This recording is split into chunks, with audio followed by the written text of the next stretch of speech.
ಸಿಂಹರಾಶಿ ಈ ದಿವಸ ಪ್ರಯತ್ನಪೂರ್ವಕವಾಗಿ ನಿಮ್ಮೆಲ್ಲ ಕೆಲಸಗಳು ಆಗಬೇಕು. ಎಷ್ಟು ಪ್ರಯತ್ನವನ್ನು ಮಾಡ್ತೀರೋ ಅಷ್ಟು ಕೆಲಸಗಳು ಆಗತ್ತೆ. ಯಾವ ಪ್ರಯತ್ನವೂ ಇಲ್ಲದೆ ಅದರ ಪಾಡಿಗೆ ಅದಾಗಲಿ ಅಂತ ಬಿಟ್ಟರೆ ಆ ಕೆಲಸಗಳು ಯಾವುದೂ ಕೂಡ ನಿಮ್ಮ ಕೈ ಹಿಡಿಯುವುದಿಲ್ಲ, ಕೈಗೂಡುವುದಿಲ್ಲ ಅನ್ನುವಂಥದ್ದನ್ನು ತಿಳಿಬೇಕು. ಹಣದ ವಿಚಾರದಲ್ಲಿ ಸ್ವಲ್ಪ ಕಿರಿಕಿರಿಯಾಗುವಂಥದ್ದು, ಅಶುಭವಾದಂತಹ ಸುದ್ದಿಯನ್ನು ಕೇಳ್ತೀರಿ. ಯಾವುದೋ ಒಂದು ವಿಷಯ ನಿಮ್ಮ ಮನಸ್ಸಿಗೆ ಹಿತವನ್ನು, ಸಂತೋಷವನ್ನು ಉಂಟು ಮಾಡೋದಿಲ್ಲ, ಅದು ಶುಭ ಅಂತ ಹೇಳಿ ಅನಿಸೋದಿಲ್ಲ ನಿಮಗೆ. ಆ ರೀತಿಯ ಪರಿಸ್ಥಿತಿ, ನಕಾರಾತ್ಮಕವಾದಂತಹ ವಿಚಾರಗಳು ಹೆಚ್ಚಾಗಿ ಬರುವಂಥದ್ದಿದೆ. ಪತಿ ಪತ್ನಿಯರಲ್ಲಿ ಅನ್ಯೋನ್ಯತೆ ಇರುತ್ತೆ.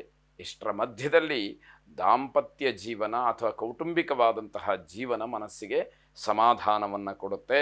ತುಂಬ ತಾಳ್ಮೆಯಿಂದ ಇರಬೇಕಾದಂಥದ್ದು. ಸ್ವಭಾವತಃ ರಾಶಿಯ ದೃಷ್ಟಿಯಿಂದ ಕೋಪ ಹೆಚ್ಚಿರುತ್ತೆ, ಆದರೆ ಅದೆಲ್ಲವನ್ನು ಗಮನಿಸಿಕೊಂಡು ತಾಳ್ಮೆಯಿಂದ ಇರಬೇಕಾದಂಥದ್ದು. ಸಂಬಂಧಿಕರು ನಿಮ್ಮ ವಿಚಾರದಲ್ಲಿ ತುಂಬ ಆತಂಕದಲ್ಲಿರ್ತಾರೆ. ಚೌಡೇಶ್ವರಿ ದೇವಿಯನ್ನು ವಿಶೇಷವಾಗಿ ಪ್ರಾರ್ಥನೆ ಮಾಡಿ. ಶುಭವಾಗಿ. ಕನ್ಯಾ ರಾಶಿ ಇಂಜಿನಿಯರಿಂಗ್ ವಿದ್ಯಾರ್ಥಿಗಳಿಗೆ, ಇಂಜಿನಿಯರ್ಸ್ಗೆ ಸ್ವಲ್ಪ ಅಸಮಾಧಾನ ಆಗುವಂತಹ ವಾತಾವರಣ. ನಿಮ್ಮ ವಿದ್ಯಾಭ್ಯಾಸ ಅಥವಾ ಉದ್ಯೋಗ ಇದರಲ್ಲಿ ಏನೋ ಸಮಾಧಾನಕರವಾದಂತಹ ವಾತಾವರಣ ಇಲ್ಲದೇ ಇರತಕ್ಕಂಥದ್ದು. ಪ್ರೀತಿ ಪ್ರೇಮದ ವಿಚಾರದಲ್ಲಿ ತಪ್ಪು ತಿಳುವಳಿಕೆಯಿಂದ ಆಭಾಸವಾಗುತ್ತೆ.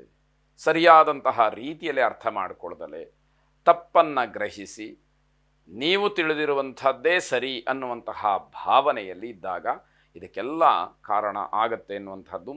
ಕಾರ್ಯಕ್ಷೇತ್ರದಲ್ಲಿ ತುಂಬ ಶ್ರಮ ಪಡಬೇಕಾದಂತಹ ದಿವಸವಾಗುತ್ತೆ. ಧನಾತ್ಮಕವಾದಂತಹ ವಿಚಾರಗಳು, ಧನಾತ್ಮಕವಾದಂತಹ ವ್ಯಕ್ತಿಯ ಮಾತುಗಳು ನಿಮ್ಮ ಜೀವನದಲ್ಲಿ ತುಂಬ ಉಪಯೋಗಕ್ಕೆ ಬರುವಂಥದ್ದು. ನಿಮ್ಮ ಪರವಾಗಿ ಅದು ಕೆಲಸವನ್ನು ಮಾಡುತ್ತೆ ಅನ್ನುವಂಥದ್ದನ್ನು ತಿಳಿಯಬೇಕು. ಕುಟುಂಬದಲ್ಲಿ ಸಂತೋಷದ ವಾತಾವರಣವನ್ನು ಹಾಗೆ ಕಾಪಾಡಿಕೊಳ್ಬೇಕಾದಂಥದ್ದು. ಆರ್ಥಿಕವಾಗಿ ಅಭಿವೃದ್ಧಿ ಆಗುವಂಥದ್ದು. ನವಗ್ರಹರನ್ನು ವಿಶೇಷವಾಗಿ ಪ್ರಾರ್ಥನೆ ಮಾಡಿ. ಶುಭವಾಗಿ. ತುಲಾರಾಶಿ ಶಾರೀರಿಕವಾಗಿ ಸ್ವಲ್ಪ ಸಮಸ್ಯೆಗಳು, ಅಂದರೆ ಆರೋಗ್ಯದಲ್ಲಿ ಸಣ್ಣ ಪುಟ್ಟ ಏರಿಳಿತಗಳು, ವ್ಯತ್ಯಾಸಗಳಾಗತ್ತೆ. ತಾತ್ಸಾರ ಮಾಡದಲೆ ಅದನ್ನು ಸರಿಯಾಗಿ ಗಮನಿಸ್ಕೊಳ್ಬೇಕಾದಂಥದ್ದು. ವೈಯಕ್ತಿಕವಾದಂತಹ ವಿಚಾರಕ್ಕೆ ಜನಾಕ್ರೋಶ, ನಿಮ್ಮದೇ ಆದಂತಹ ರೀತಿಯಲ್ಲಿ ಕೆಲವು ವಿಚಾರಗಳನ್ನು ಮಂಡನೆ ಮಾಡ್ತೀರಿ.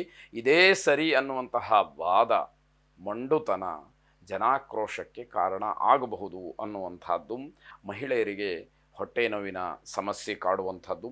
ನಿಮ್ಮ ಮಾತು ತುಂಬ ಕಠೋರವಾಗಿರುತ್ತೆ, ನೇರ ನುಡಿಯಾಗಿರುತ್ತೆ, ತುಂಬ ಕಠಿಣವಾಗಿ ಮಾತುಗಳನ್ನು ಆಡ್ತೀರಿ ಎನ್ನುವಂಥದ್ದು. ಆಸ್ತಿಯ ವಿಚಾರಕ್ಕೆ ವಿವಾದ ಆಗುವಂತಹ ಸಾಧ್ಯತೆಗಳು ಹೆಚ್ಚಾಗಿದೆ. ಅನವಶ್ಯವಾದಂತಹ ಖರ್ಚು ನಿಮ್ಮ ಬೆನ್ನನ್ನು ಬಿಡುವುದಿಲ್ಲ. ಅಂದರೆ ತುಂಬ ಅನವಶ್ಯವಾಗಿ ಹಣ ಖರ್ಚಾಗ್ತಾ ಇರುತ್ತೆ, ದುಡ್ಡು ಪೋಲಾಗುತ್ತೆ ಅನ್ನುವಂಥದ್ದು. ಭೂವರಾಹ ಸ್ವಾಮಿಯನ್ನು ವಿಶೇಷವಾಗಿ ಪ್ರಾರ್ಥನೆ ಮಾಡಿ. ಶುಭವಾಗಿ. ವೃಶ್ಚಿಕ ರಾಶಿ ಜವಾಬ್ದಾರಿಯಿಂದ ವರ್ತಿಸಬೇಕು. ಕರ್ತವ್ಯ, ಸ್ಥಾನ, ಮಾನ ಇರತಕ್ಕಂತಹ ಹುದ್ದೆ, ಸಿಕ್ಕಿರುವಂತಹ ಅಧಿಕಾರ ಇವೆಲ್ಲದರ ಸದುಪಯೋಗವಾಗಬೇಕು ಅನ್ನುವಂಥದ್ದು ಮುಖ್ಯವಾಗಿ ಗಮನಿಸಬೇಕಾದ್ದು. ಪ್ರೇಮಿಗಳಿಗೆ ತುಂಬ ಶುಭವಾದಂತಹ ದಿವಸ. ಅಣ್ಣ ತಮ್ಮಂದಿರ ಕಲಹ, ಅಂದರೆ ಸಹೋದರ ವರ್ಗದಲ್ಲಿ ಜಗಳವಾಗ್ತಕ್ಕಂಥದ್ದು. ಅಣ್ಣ ತಮ್ಮಂದರು, ಅಕ್ಕ ತಂಗಿಯರು, ಹತ್ತಿರದ ಬಂಧುಗಳು ಎಲ್ಲರೂ ಕೂಡ ಅನ್ಯೋನ್ಯವಾಗಿ ಇರಬೇಕು ಅಂತ ಹೇಳಿ ಆಶಿಸ್ತಕ್ಕಂಥದ್ದು. ಆದರೆ ಯಾವುದೋ ವಿಚಾರಕ್ಕೆ ಜಗಳವಾಗುವಂತಹ ಸಾಧ್ಯತೆಗಳು ಹೆಚ್ಚಾಗಿರುತ್ತೆ. ಸಂದರ್ಶನಗಳಲ್ಲಿ ಯಶಸ್ಸು ಸಿಕ್ಕತಕ್ಕಂತಹ ಯೋಗ ಅಥವಾ ಇನ್ಯಾವುದೋ ಪ್ರಯತ್ನಕ್ಕೆ ಉತ್ತಮವಾದಂತಹ ಫಲ ನಿಮ್ಮದಾಗುವಂಥದ್ದಿದೆ.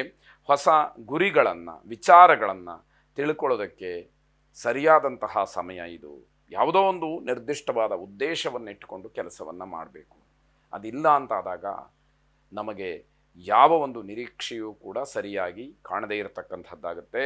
ಹಳೆಯ ಸಂಬಂಧಗಳು ಪುನಃ ಒಂದಾಗೋದಕ್ಕೆ ಅವಕಾಶಗಳಾಗುತ್ತೆ.